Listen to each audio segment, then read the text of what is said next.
before I cut the contour, I cut that separation there, and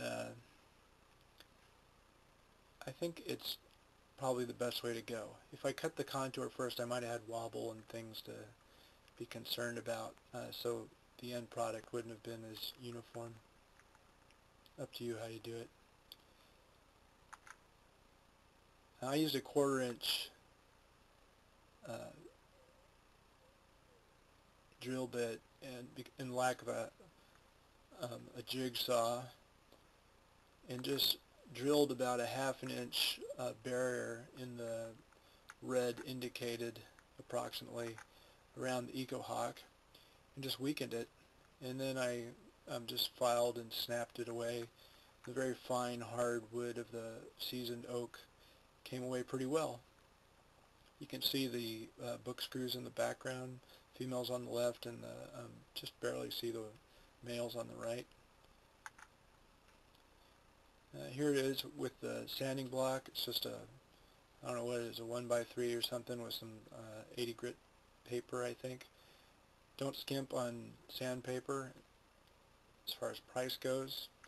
Get good sandpaper and jobs go fast and no headaches.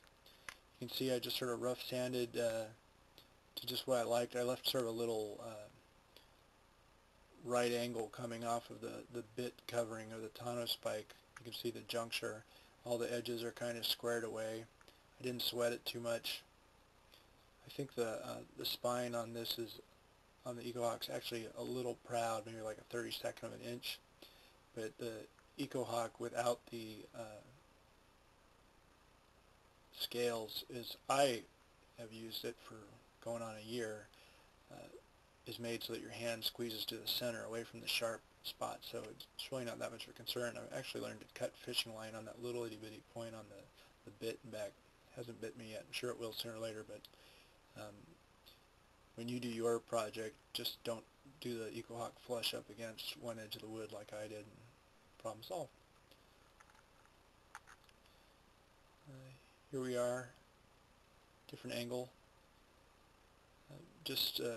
You can see a little imperfection up at the waist there. It'll go away later. The corners are all fairly sharp, and you can see on the nose of the Eco Hawk over here on the left that I must have sanded the corners a little bit, but to go faster and to actually be better, don't sand the corners, just do your flats first.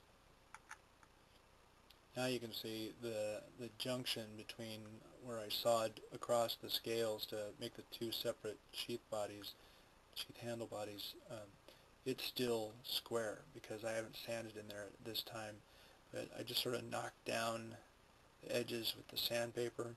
On the big parts, like especially the back, just give it a couple passes. You see people take short strokes. That's a no-no if you want a nice straight line. Just do big long strokes. That's why a long piece of wood for your sanding block is nice.